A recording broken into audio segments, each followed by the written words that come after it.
আসসালামু আলাইকুম, সবাইকে স্বাগতম। বাবুল ভাই আপনাদের জন্যে নতুন একটি ইউটিউব চ্যানেল শুরু করেছে। চ্যানেলের নাম কিছু মনে করবে না। এই চ্যানেলে আপনারা পাবেন ফানি টক শো, গান, কমেডি এবং নাটক। আমাদের লক্ষ্য আপনাদের বিনোদিত করা এবং জীবনের বিভিন্ন মজার দিক তুলে ধরা। এই চ্যানেলের মাধ্যমে আমি আপনাদের হাসির দুনিয়ায় নিয়ে যেতে চাই, যেখানে প্রতিদিনের কষ্টগুলো কিছু সময়ের জন্য হলেও ভুলে যেতে পারবেন। আপনারা যদি ফানি কন্টেন্ট, সুন্দর গান, হাসির নাটক এবং আরও অনেক কিছু উপভোগ করতে চান, তবে আমাদের সাথে থাকুন এবং চ্যানেলটি সাবস্ক্রাইব করতে ভুলবেন না।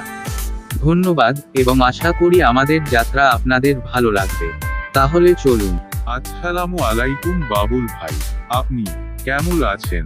ওয়ালাইকুম সালাম, আলহামদুলিল্লাহ আমি ভালো আছি। বাবুল ভাই, আমরা শুনেছি ছোট্টবেলায় আপনি নাকি কাঠবাদাম গাছ থেকে পড়ে গিয়েছিলেন। তখন আমার বয়স ছিল 16 আর কাজ করতাম মদনগঞ্জ বাবার জুট মিলে। সকালবেলা কাজে হাজিরা দিয়ে সোজা চলে যেতাম এক বিশেষ গাছে, কাঠবাদাম গাছ। গাছটা এত উঁচু ছিল যে আকাশ ছোঁয়ার মতো মনে হতো। আমার কাঠবাদাম খাওয়ার ছিল মারাত্মক শখ। কাজ শেষে বা কখনো কাজের ফাঁকে আমি গাছের উপরে উঠে বাদাম খেতে থাকতাম। জুট মিলে আমার বন্ধুরা জানতো বাবুল যদি না মেলে তাহলে সে কোথায় আছে। তারা মজা করে বলতো, ও তো বাদাম গাছের ভূত, তাকে খুঁজতে গেলে গাছের উপরেই পাবি। সবাই মিলে হাসাহাসি করতো আর আমাকে মজা করে বাদাম ভূত বলে ডাকতো। একদিন আমি যথারীতি গাছের উপরে উঠেছিলাম। কচি বাদাম খেতে খেতে পা পিছলে এক ডাল থেকে আরেক ডালে, তারপর আরেক ডালে পড়তে পড়তে অবশেষে মাটিতে পড়ে গেলাম। কপাল ভালো, কিছুই হয়নি, কিন্তু 3 ঘন্টা ধরে বেহুশ হয়ে পড়েছিলাম। আমার বন্ধুরা তো ভয়ে পেয়ে গেল। তারা আমাকে কাঁধে তুলে বাড়ি নিয়ে গেল আর সবাই মিলে বলল, এই ছেলে বাদাম খেতে গিয়ে আবার গাছ থেকে পড়ে গেল।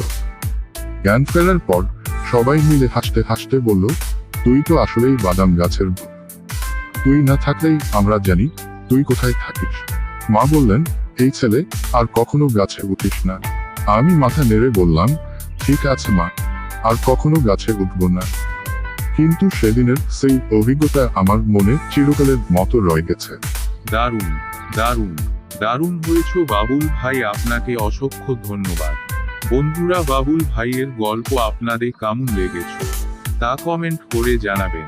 আগামীতে আরো ভালো ভালো গল্প নিয়ে হাজির হব। আমাদের চ্যানেল কিছু মনে করবেন